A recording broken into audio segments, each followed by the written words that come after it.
এক গরিব ছিল এক গ্রামের মধ্যে। তখন সেই গরিব বেটা একা মানুষ। তখন সে একটা বিয়া করলো। বিয়া করার পরে খুব সুন্দরী মেয়ে। তখন সুন্দরী মেয়ে যখন বিয়া করলো, তখন এই মেয়েটারে নষ্ট করার জন্যে গ্রামের এক প্রবলশালী এবং বড় ব্যবসায়ী, সেই ব্যবসায়ী কী করলো, এই মেয়েটার পিছে লেগে গেল। মেয়েটারে কিভাবে কি করা যায়। তখন মেয়েটা যখন পুষ্কুনিতে গেল পানি আনতে, তখন পানি আনতে যখন মেয়েটা চলে গেল, তখন এই প্রবলশালী লোকের সাথে, ব্যবসায়ী লোকের সাথে আরেকটা চামচা ছিল।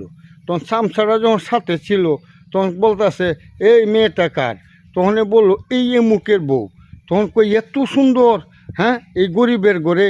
তখন গরিবের ঘরে এত সুন্দর। তখন গরিবের বউ যখন এই পুকুর পাড়তে উঠতে আসে, তখন এই প্রবলশালী লোক জিগালো, তুমি এত সুন্দর, তুমি গরিবের ঘরো, তুমি তো ইচ্ছে করলেই পাকা বিল্ডিং, পাকা বহুত কিছু পাইতে পারো। তখন এই মেয়েটা বললো, এই তুমি, আপনি তো আমার চাচার সমান। তখন আমি আপনার, আপনি কি বলতেছেন, আপনি সঠিক কথা বলেন। তখন মেয়েটা ভালো কথা বলল।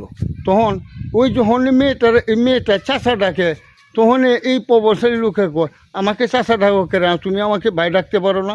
তখন এই কথা কইয়া মেয়েটা চলে গেলে এই চামচারে এই প্রবলশালী লোক কীভাবে এই মেয়েটারে তার কবজা করতে পারে। ওই চামচারে বলতেছে, এই শোন, এই মেয়েটা এই জামাইটা দেখবি কখন কি করে, হ্যাঁ, তারে একটা পেশো পালতে পারলেই আমি এই মেয়েটারে পাবো। তখন এই চামচা কী করলো, পিছনে লাগিয়ে গেল। চামচা 10 টাকা পাইলেই চলে। তখন চামচা পিছে যখন লাগিয়ে গেল, তখন এই চামচায় কী করলো, হঠাৎ করিয়া একটা দুর্বলতার সুযোগ পাইলে এই প্রবলশালী লোকের কাছে গিয়া কইলে পরে আবার এই যে গরিব বেড়ার কাছে আইসা এই তোরা যে এটা করলি, আরে এটা করলি, তখন পেছে যখন ফালাই দিল, তখন মেয়েটা তো বহুত একটা ঝামেলাত পড়ে এলো। পুলিশদের নিল এই গরিব লোকটারে ধরায়া। যখন গরিব লোকটা ধরাই নিল, মেয়েটা উড়ে এলো পেছে। তখন এই মেয়েটা চিন্তা করে যে এখন আমি কী করব।